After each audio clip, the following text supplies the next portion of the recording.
But hi, and wow. In adapting the 25 original minute, well, there's kind of this barrier between the audience. Wow, I'm doing this. I think at the end though, let me not get ahead of myself. Never mind. So, I don't know. Hi, and welcome back to Azaria's Place. Merry almost Christmas and happy holidays to people that don't celebrate Christmas as well. So it's Christmas Eve, and I don't even know, it came so fast. I'm sure everyone else is feeling that way. I hope everyone's having a really great time and is somehow, through all the chaos of the world, having a really good holiday season. And so today, I wanted to talk about the Grinch, which I feel like most of us kind of feel like right now. Maybe, or we feel like we want to be like that right now. I don't know. But happiness, positivity, all that good stuff. And so today I want to talk about the Grinch musical that happened live on NBC like 2 weeks ago. Yeah, so I'm just gonna jump right into it and we're gonna see how it goes. I took notes. I watched the production and I took notes while I was watching. I felt very much like a theater critic. I just want to first start off, as usual when I talk about things, the background of the musical. So it was actually kind of adapted from the musical, which I feel like most of the reviews I've read for the Grinch musical, which is interesting. They didn't call it How the Grinch Stole Christmas. It was called the Grinch musical, which was interesting too. That was an interesting choice. Don't know why. But it's actually pretty closely adapted, I think, from the musical, which was on Broadway in 2006. It was led by Patrick Page, who I love from being Frollo in the stage production of Hunchback. He's also in Hadestown currently. And that production's music and lyrics were written by Mel Marvin and Timothy Mason. And the book for that production was also written by Timothy Mason. The original production on Broadway opened in November of 2006 and closed January 2007, and it had a revival the following year in November of 2007 and closed in January 2008, also again starring Patrick Page as the Grinch. The musical's also gone on tour countless times, and I think they were set to go on tour again this year, but who knows. But they have had a history, and a lot of the songs, if you weren't familiar with the original musical, did actually come from that musical. And so it was interesting just to see how it was met with criticism. And I feel like, I think one of the articles I read did mention that there was success in the original 25-minute cartoon special to a full musical, but I felt like this one, from what I know of the musical, was pretty close. So it's interesting how this was like met with so much terror and destruction, and I think part of that was just due to the casting, and I think a lot of people just didn't want Matthew Morrison. I hate to say it, but I think that a lot of people just went in attacking Matthew Morrison before even like giving it a chance.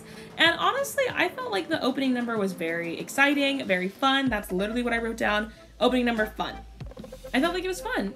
And who loves Christmas? We love Christmas. Again, I think that a lot of the articles I read criticized the newer songs, which makes me laugh whenever there's a live production of sorts. All of the new songs, or all of the songs not from the movie, are always said that to be new. For example, The Little Mermaid Live, it was like featuring new songs by Alan Menken. Let's talk about it. Her voice, not a new song. Let's talk about it. If Only, not a new song. It's in the Little Mermaid Broadway production. And so I think my issue with that is we're always saying that there's featuring new songs, or people writing these articles. I don't want to say they don't do their research, but they're not new songs.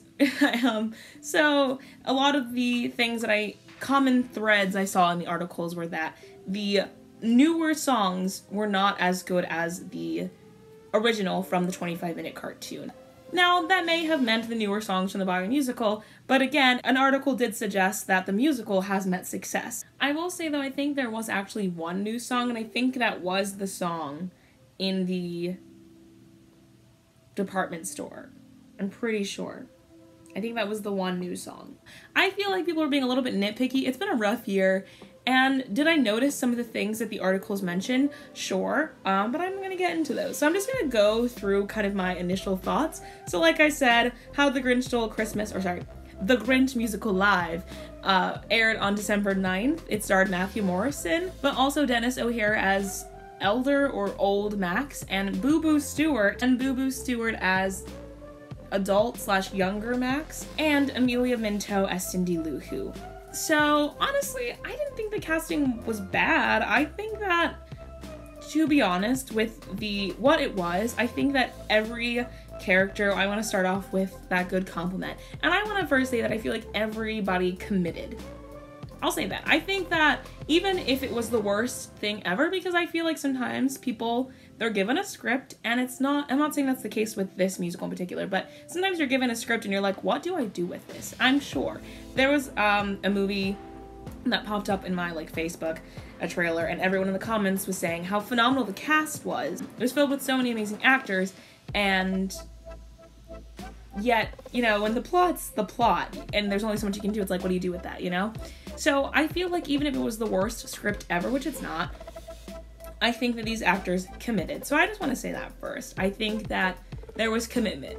Even if choices were made, they committed to them. And I can just say thank you for that. So I'm going to start from the beginning. It was staged at the Troubadour Theatre in London. I'm not sure any of the details of how they filmed this, how long they filmed it, how long they rehearsed. I don't know any of those details. I really couldn't find them. And that's not really what this video is about, but they did it in London and it aired, like I said, on December 9th. And there was, I think, also an encore performance on the 21st. So if you missed it, you could catch it this past, I believe that was Monday. I think the, like I said, musical was about the same runtime, about 85 minutes.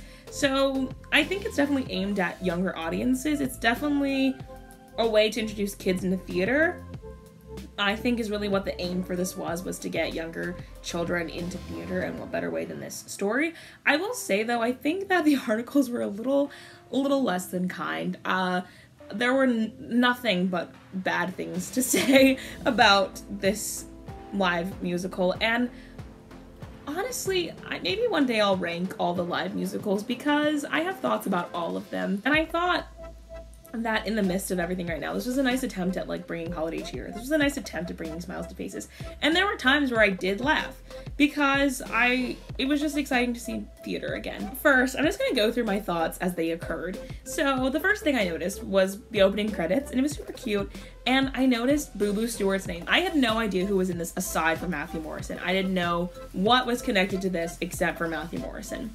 And I had to rewind because did that say Boo Boo Stewart? And if you don't know that name, Boo Boo Stewart, you may know him from Descendants, which I like Descendants. Great films directed by Kenny Ortega. Awesome. And I know Boo Boo Stewart first from Twilight. He played Seth in the Twilight films. I'm not sure when you first meet his character, I can't remember, but I thought that was a choice. And personally, I'm just not a big fan of casting people that aren't the best singers in musicals, but Max doesn't sing too much, so it's fine. But I will say Boo Boo Stewart committed, and I think one of the articles I read commended him for his commitment throughout the entire show, and I will say that all the actors, I think, committed to their choices. That was my first thought, was Boo Boo Stewart is in a live musical, not a studio edited film, you know? Because they sing in Descendants, but he doesn't sing that much. Personally, I want good singing in a musical. That's just me. I think one of the articles also made comments on the fact that the story is told in the past, or in retrospect, from older Max's character, which again was played by Dennis O'Hare, who also, like, adorable man. I have no bad things to say about him. I will say that I did find it a bit odd, the interactions that young Max and adult Max had. They just felt a little oddly done. I don't know if that's done in the original musical a lot. I think it's a nice way to make sure we don't forget about the fact that older Max is narrating for us and he's still a part of this reliving and this experience. I think that was cool, but I think it was just done in a very like forceful way. I don't know. It just felt kind of odd. I thought that Elder Max was cute, but that does happen actually in the musical. It is told through Elder Max's point of view, which I think is actually really cute. It seemed like they had two sets or not two stages, but you could tell it was definitely edited together. It was definitely not live, because sometimes Matthew Morrison would look down and then it would cut right to the scene with the Who's. It could have been like a split stage kind of scenario, but it didn't look like it. It looked like they were using most of the space for one set at a time. Also, breaking the fourth wall in this musical happens so much. A lot of times in this adaptation, he did that. Not just the Grinch, but a lot of the other characters would just talk straight to us. Not just the narrator, but at one point, Matthew Morrison says that he hates our couch. He says, literally, I hate your couch. And I thought that was kind of funny. But then, and because later he calls back to it and says, I was just kidding, I loved your couch, or something like that. So I thought it was really cool. It was a nice way to kind of feel a little more connected, feel like you were there. I will say it was odd, although I have in the past, I've disliked strongly the live audiences, or at least maybe the live audiences that showed up for these live productions, because I think that a lot of the time with the live musicals, people forget that it's still a musical, and there's this thing called theater etiquette, and I hate to be that person, but there's just certain things you do and you don't do, and I get it, it's exciting, and I get it, you know, you want to show that you're excited, but at the same time, I want to be able to hear what's going on in the scene. So I did miss the live applause, but I didn't miss the constant, like, chatter, the constant chatter. But I did miss the applauding after each number. Because I think that, like I said, even if you didn't think there were good choices, they were committing, they were working hard, and they still deserve that little pat on the back. And it's, I think that also, especially with live theater, that, and why I'm sure people were rooting for live audiences, is that performers really do feed off that energy, and it really helps them kind of keep it going, keep it up. And yes, you shouldn't rely on it, and this was a perfect example of that you can't rely on the audience for your performance to be good, but I think it would have been nice to have that. It's a nice instant gratification that I'm sure was a little bit missed, or just that feeling of doing something for an audience I'm sure was missed. There was also one point where I was kind of confused. He says, I think the Grinch says, imagine this, and they're supposed to be imagining this scene, but it seemed very real. I think, yeah, at times I felt the direction was a bit off, and I just couldn't tell what was actually happening in the scene, and I think that part of that was because the book was so light.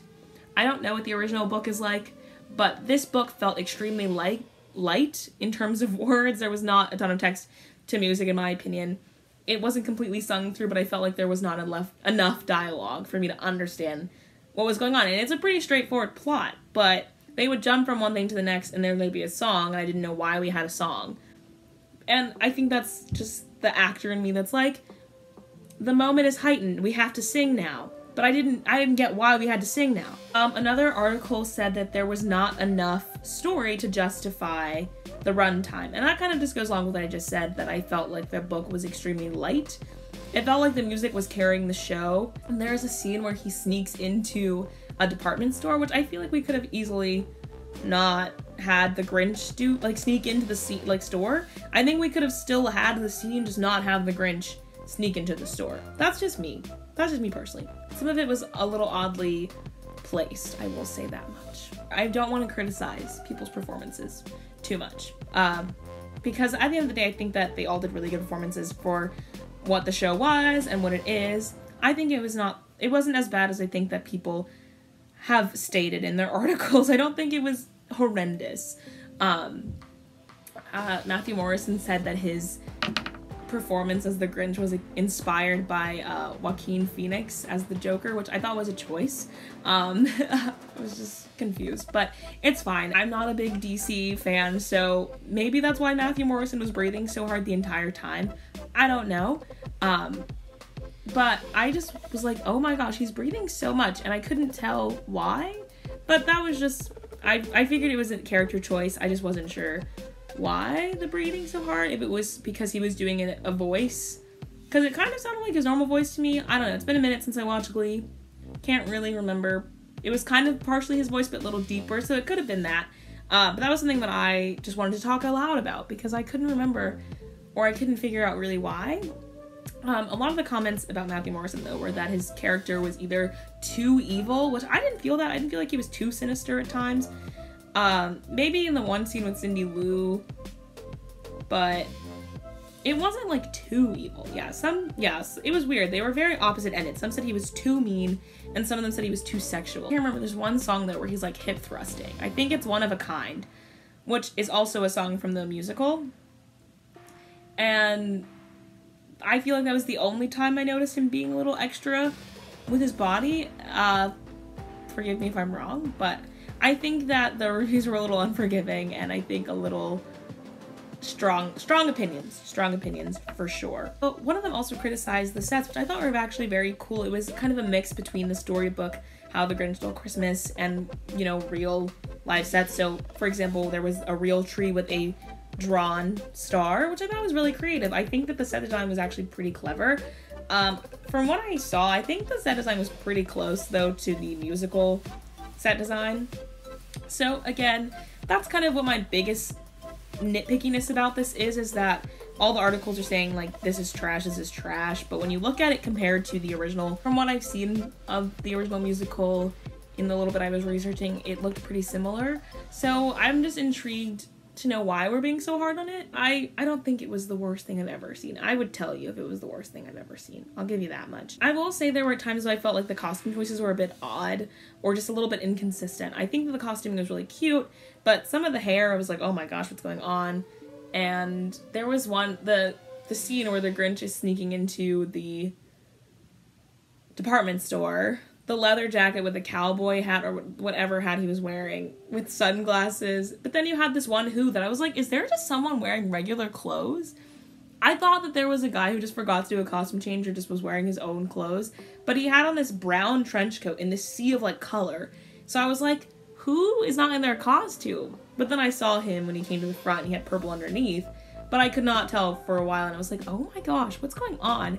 So that was just like a little nitpicky thing in me that I was just like, what's going on with the costume here? But I did love the Max costumes. I thought incorporating the hair into the ears was very clever and creative. Cindy Lou, who played by Amelia Minto, I think that she was so cute. And honestly, can't wait to see her on Broadway. I don't know if she's done anything else before. I really liked the song that she had when the Grinch is stealing from her. I think that Matthew Morrison, that was one of my favorite scenes of him in this production, because I feel like it was a very authentic moment. He just felt like he was really in the moment. It looked like he was really in the moment. He really cared for Cindy at that point.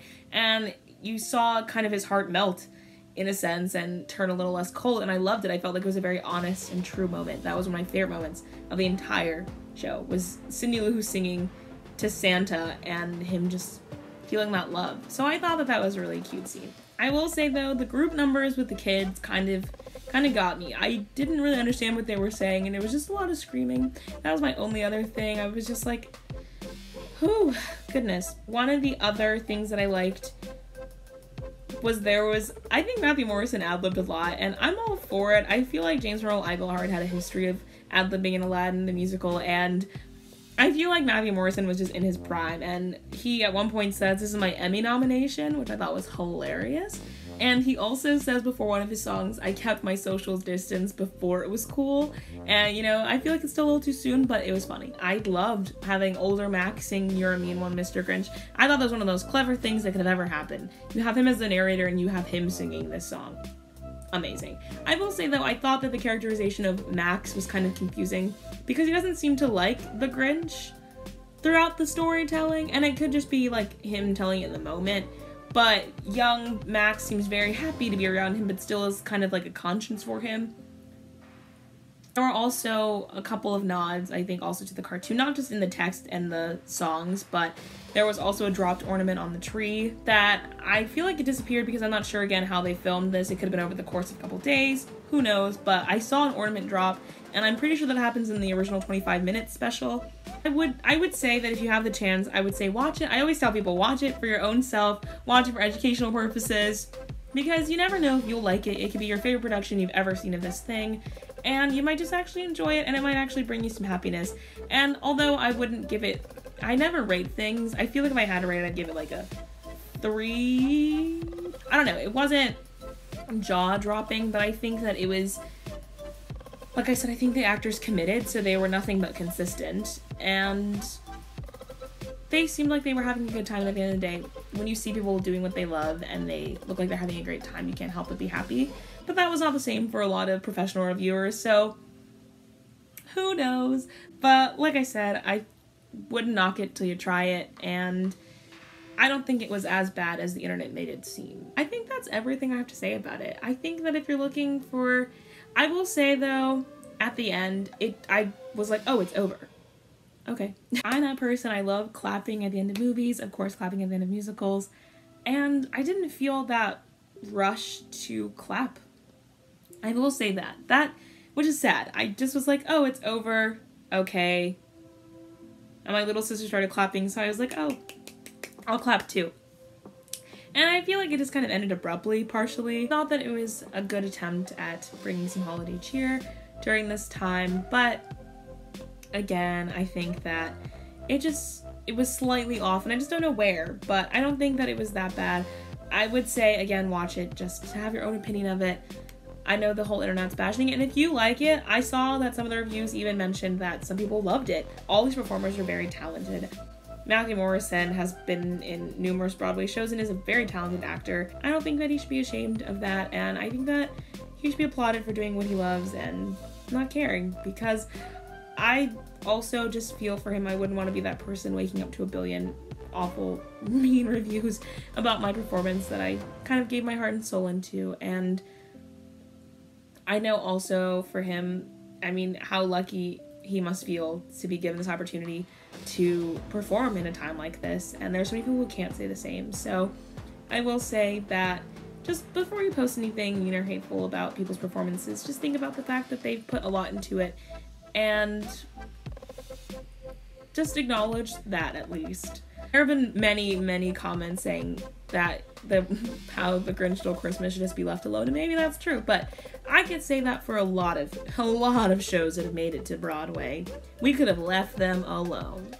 I'm not gonna say it on here, but there are some shows that, or I guess some movies that could have been left alone.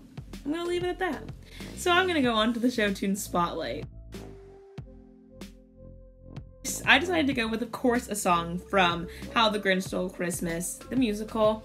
I'm not gonna go with the obvious Wahoo Forays. I feel like I said that wrong. I feel like I said that kind of weird, but, or You're a Mean One, Mr. Grinch. I'm actually gonna go with Who Likes Christmas from How the Grinch Stole Christmas, the musical, because, I mean, Christmas is tomorrow. Happy holidays, guys. Sit back, relax, chill out, and be with those you love, and I hope that everyone can be, and I hope everyone has a great time.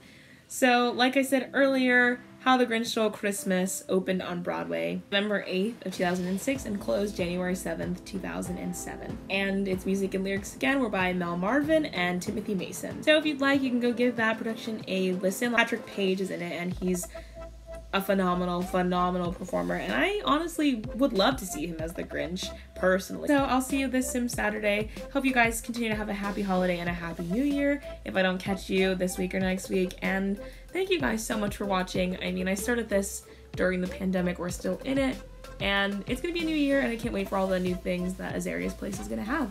So with all of that being said, thank you so much for watching, and be kind.